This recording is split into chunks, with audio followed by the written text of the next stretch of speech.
What makes a deck no skill? Cycle and beatdown are the two main ways to play Clash Royale, and since the dawn of time, we've had cycle players accusing beatdown players of being brain dead and no skill, and on the other side, beatdown players have always accused cycle players of being boosted and spam. Okay, I'm just gonna say this off the rip. In my opinion, cycle decks, cheaper elixir decks, are harder to use. In my opinion. The premise of heavy decks like these being no skill kind of in a way makes sense when you think about it. Drop tank, drop support, drop spell, break tower. And the idea of cycle decks like these being spam makes sense as well. Like, I don't know what's going on here, and quite frankly I'm willing to bet my soul at the fact that the guy playing also has no clue what's happening and is just spamming random cards. To an outsider, this argument probably sounds like but as a Clash Royale player, you must fall into one of these two groups. I'm here to present the case in a hopefully non-biased way and try to get the real answer of the question, cycle versus beatdown. Which one is actually... See, but that's where it's tough though, because some cycle decks, like, they're not really skillful to use. Skillful. To answer this, we need to know how both archetypes work and what's the upsides of each of them. Beatdown decks tend to worry about how to break through and how to make a push that gets on tower, while cycle decks tend to worry about defending because their method of getting tower damage is more direct. In other words, beatdown decks rely more on macro skills like making decisions, counting card cycle and potentially counting elixir, and cycle decks rely more on micro skills which involve more timing and position sensitive matters. Nice That's skeletons to activate the king. Don't need to count card cycles because you would be dumb to go Royal Hogs Archer. Okay, run a poll in the chat. What takes less skill? Cycle decks or beatdown decks? Queen when they have Evo Volk and Cycle. And I'm also not saying that beatdown decks don't need timing in their gameplay, it's just some skills matter more to some decks. Also, both archetypes spam their win condition first play if they can. People seem to accept something like Wallbreaker's Miner as first play, but there's stigma around something like Lava Hound first play. I'm gonna go on a round here and ask, how is Hog Rider Ice Golem first play acceptable, but Golem first play is somehow dirty and hated? Shouldn't it be the opposite because Hog Rider Ice Golem require an immediate response and is cheaper so you can't punish it, while Golem first play is probably the easiest way for your opponent to lose their tower? Is this like some sort of a propaganda? Sorry, went off topic because double standards piss me off, but anyways, let's start with the advantage of cycle decks. The first advantage, homeland advantage. What I mean by this is if I play a typical giant push and count how long it stays on the enemy side, it will end up being too long that I can't fit the whole push over this voice line. But when I play a Hog Rider push, chances are the push is over before the voice line is, and I might literally have to leave some dead space over this voice line. The reason that's an advantage is obviously the more time you are on the enemy side, the more shots their tower does, which is basically just free DPS for them. Especially if they have King Tower activated, then it becomes extremely difficult to push and break through. Bro, and that's the other thing that doesn't get talked about enough about beatdown decks, is you get countered so hard because it takes so long to kill a Golem or a P.E.K.K.A. that they end up building such a massive, like, counter push every time. Like, I don't know. This could be the main reason why inexperienced players struggle against siege decks, because it feels like they are playing without any towers. Besides tower advantage, you get to surround splash units and have more flexible options when it comes to positioning. I'm sorry, but the fact that a 1 elixir skeletons counters a 6 elixir Sparky is absolutely disgusting. Like, that should not be in the game. Kiting and other forms of control are all only possible if the action is happening on your own side of the arena. Don't mind me completely lying straight to your face here, but I guess you can tell this is an exception, not the rule. The second advantage, anti-starting hand. If you're unfamiliar... Yes! Oh my god, I'm glad he said this. Bro, with cycle decks, it's almost impossible to get first-handed, because you can just get to your defensive units quick with an Ice Spirit or Skeletons. With beatdown decks, you get first-handed so much, it's insane.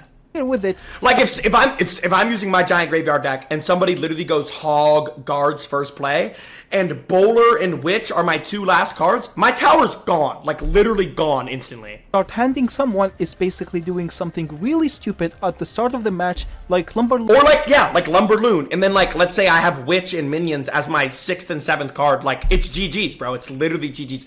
That is the worst thing about beatdown decks. On the bridge first second. People usually do this in hopes that your air counters are out of rotation and possibly even the last couple of cards in your deck. Now, as a cycle player, if you get Lumberloon first second like, look at in the this. game, you can play Look at the few cheap difference. cards to get Even if his Tesla was his 7th card, see how he gets to it? Like, to your Tesla and stop the push with low or even no damage. But as a beatdown player, if your hand looks like this, then to be honest, you just gotta accept that you lost your tower. yeah, the worst thing to do with a beatdown deck is defend in this scenario, because you need to just go for a tower trade. You're not stopping this. Sure, you could play your small spell in hopes that your Bro, I can't, I'm ranting, but I can't stand when I specifically play Lumberloon players and my air unit is my 7th or 8th card. I lose my mind. Phoenix isn't your lost card, but it's not worth the risk. In this situation, you're probably better off dumping all your stuff on the opposite lane and hoping your tower trade works out fine. The third advantage, cycling evolutions. Beatdown decks can use evolutions. It's not like the mechanic is disabled for heavy decks,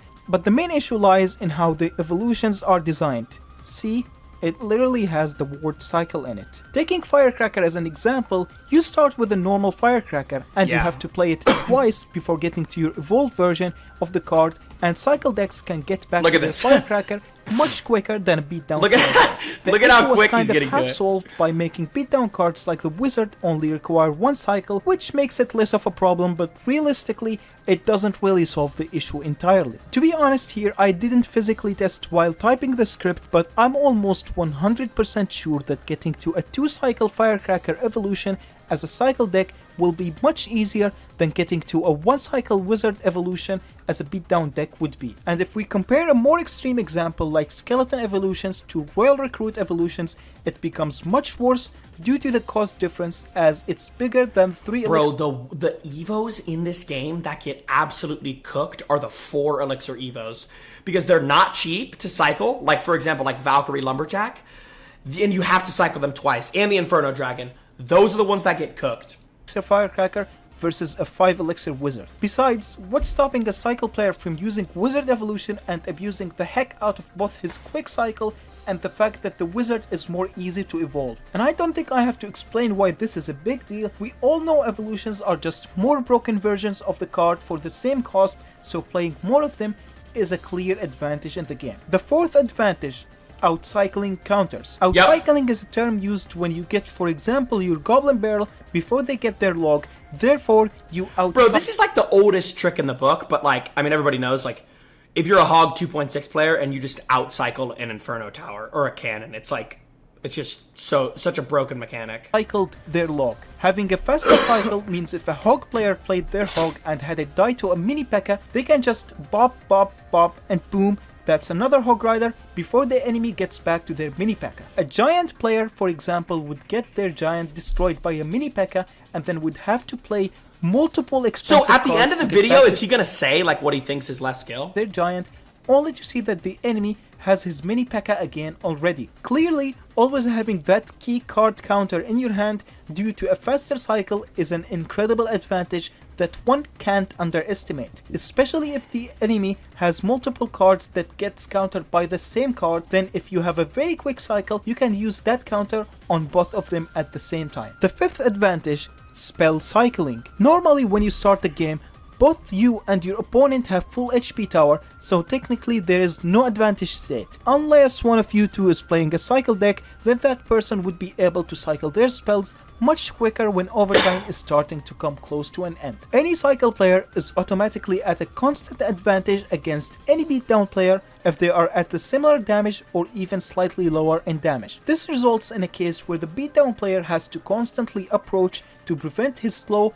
inevitable death to overtime, while the cycle players can just defend and slowly damage down the tower because they know they are winning the race. This guy's ball knowledge, they mess bro. up on defense. And in Clash Royale, usually the player that starts first loses the game as defense is way stronger and far more superior than all. This is what I always try to say, and like, it's the most simple way to look at Clash if you actually want to like rank up and get trophies. If you just let your opponent push into you and just understand counter pushing, you'll win so much more. The reason why a lot of people lose in lower arenas or when they're starting out is because they just put cards on the other half, and then you're fighting their troops and their princess tower, whereas they're only fighting your troops. And that princess tower eats. So then you just end up getting counter pushed. Like, it is... I don't think it'll ever stop in like low arenas, but if more players just played more passive, they would win way more. Offense. The sixth advantage, spell value. As a cycle player, your small cheap cards don't give up that much spell value. For example, having 2 or 3 of your cards get caught in a poison often results in an equal trade, this guy's ball knowledge, bro. But not the end of the world. But if you face a beatdown player, clipping like just 1 card in your poison mostly gives you an equal trade. Clipping 2 or more cards, for example, Lightning versus Evo Witch, which isn't really that hard, because a beatdown pick would have to consist of more than 1 single troop. Not to mention having a spell as a cycle player gives you free tower damage if the enemy invests and it plays a unit in the back, which would scare them off from playing in the back, so the pushes would become less effective. I thought Rocket didn't kill Sparky anymore. It kills Sparky now?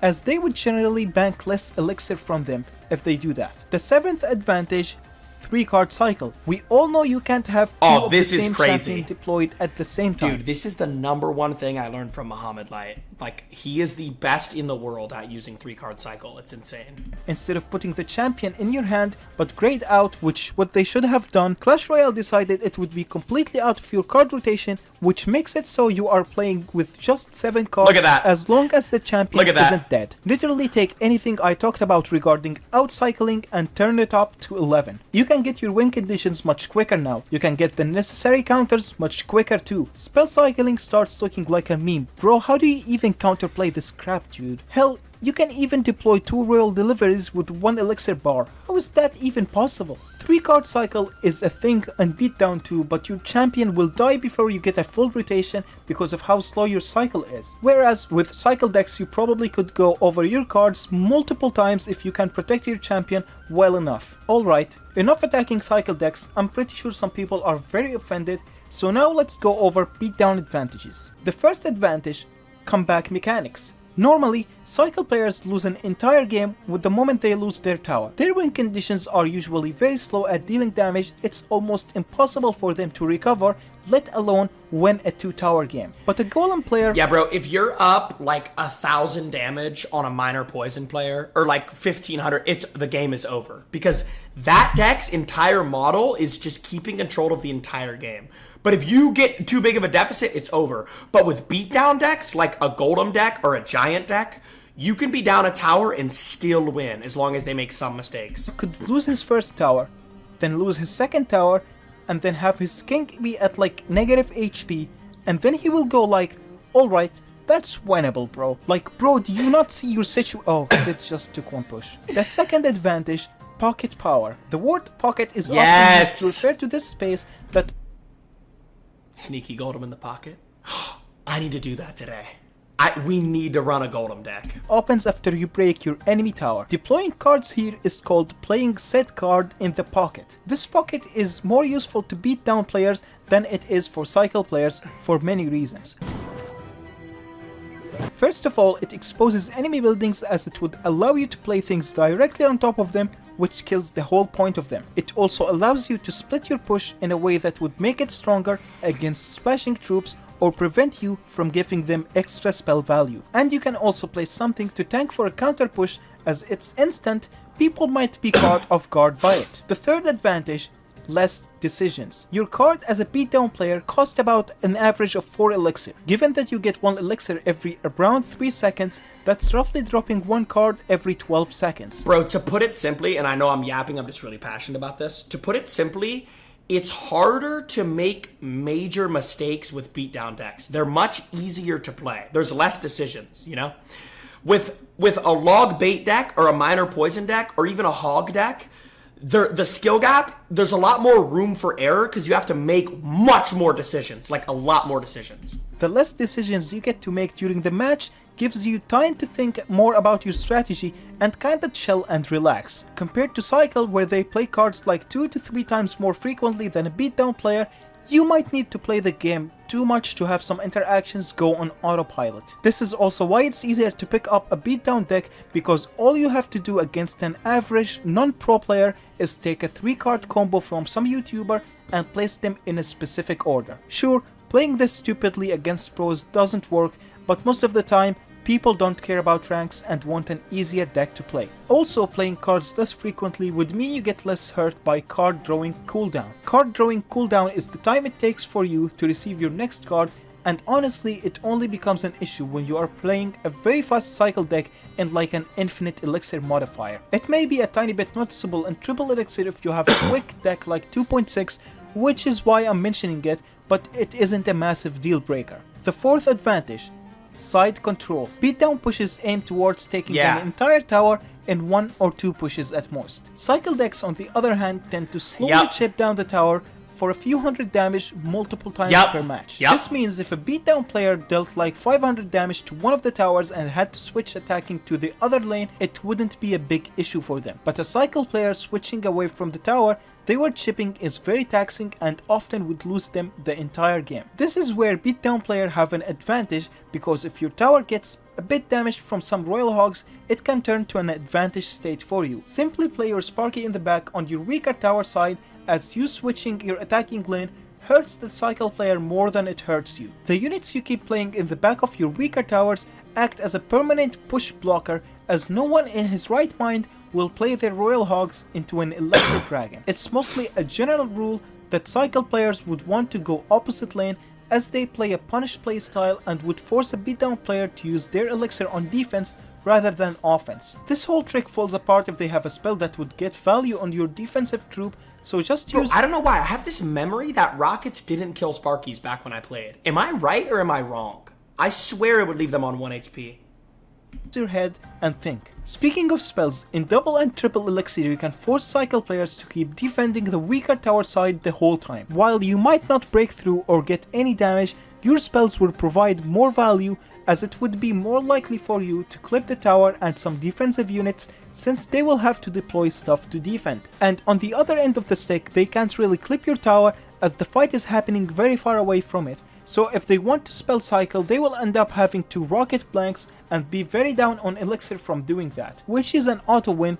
Bro is not defending this push, I'll tell you that. The fifth advantage: damage efficiency. Let's say you have 0 elixir and got caught with your pants down. A cycle player will maybe play a princess at the bridge and get a few hits on your tower for around 700 damage before you get enough elixir to respawn. A beatdown player— But if you have an elixir lead with a beatdown deck, their whole tower's gone. Can play a prince or something to that extent, which would easily take down your entire tower on its own. The general idea I'm hinting at is at single elixir, beatdown cards and decks have much higher damage potential if you catch a cycle player lacking. A single good spell exchange or an overcommitment from them and the game is all yours. You just gotta know how to force out such things. I say single elixir because in double and triple elixir you can generate elixir very quickly, and we know that beatdown cards get countered easily for positive elixir trades. This logic is why beatdown matches are more likely to end at the 3-minute mark and not go to overtime, because most games end in a 1-0 score. Cycle decks tend to always go to overtime and be very time consuming archetype to play with when it comes to how long a game takes. For the average Joe like you and me, this means nothing. For top players it would arguably mean they get to play more games if the season is about to end, meaning they have better chances at pushing to the top. And I guess it makes pushing crown-related events easier, as beatdown decks sometimes can get 3 crowns in faster games on average. Now that I'm done looking at the upsides of both archetypes, here is my final judgment. Lava Hound decks are skill. Oh wait, he's going through it now. Okay, here we go. Let me rewind that. He's going through his final analysis. Here is my final judgment. Lava Hound decks are skill. Elixir Golem decks are skill.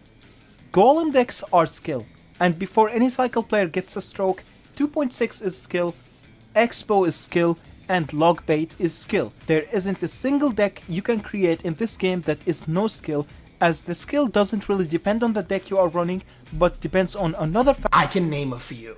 factor, and it is matchups. Let's take a look at Hawk 2.6, and that's a deck that is See, but he's actually right though. I had a feeling he was gonna go this direction. specifically designed to counter beatdown decks, or at least it feels like it because it has all the tools to defend and pressure them perfectly. Now, if you are a beatdown player and claim that 2.6 is a brain-dead, zero-skill deck, you would be partially correct, as the matchup is really stupid that it isn't fair. But your wording would be where your logic is flawed, as beating Lava Hound Miner Lightning decks with 2.6 would require you an insane amount of skill, since Musketeer is your only air counter. Another example is Expo, which usually has an amazing matchup against Lava Hound decks because they don't have much ground cards to actually block the Expo, so it's free tower locks. And with their quick cycle, they can easily spam Teslas and dominate the match, which is why I would accept 100% if a Lava player says Expo is no skill. But then you have the Giant Graveyard matchup, making Expo the most skillful deck on existence. Yep. If you manage to win that matchup. Like, the Giant Graveyard player has got to be an actual bot to lose such a matchup, because that deck is sometimes literally used by pros to snipe Expo, as it's a free win. And the examples can keep going on and on forever. I guess what I'm trying to say is we as a community are ignorant for calling an entire deck no skill. Instead, we should become more mature and realize that the core issue is just the matchups. Now, this will upset a few people, but cycle decks on average tend to have less polarizing matchups in general, so realistically I think it would be fair to say that they are relatively lower skill than beatdown deck. I disagree. So what I think, and this is coming from somebody who has never ever mained a cycle deck, I've only tried cycle decks. I think cycle decks are harder. Every deck in this game takes skill. Every single deck. I don't care what deck you're using. There's so many mistakes you can make. But with cycle decks, you have to make more decisions. So like, the more decisions you make, the wider the skill gap becomes.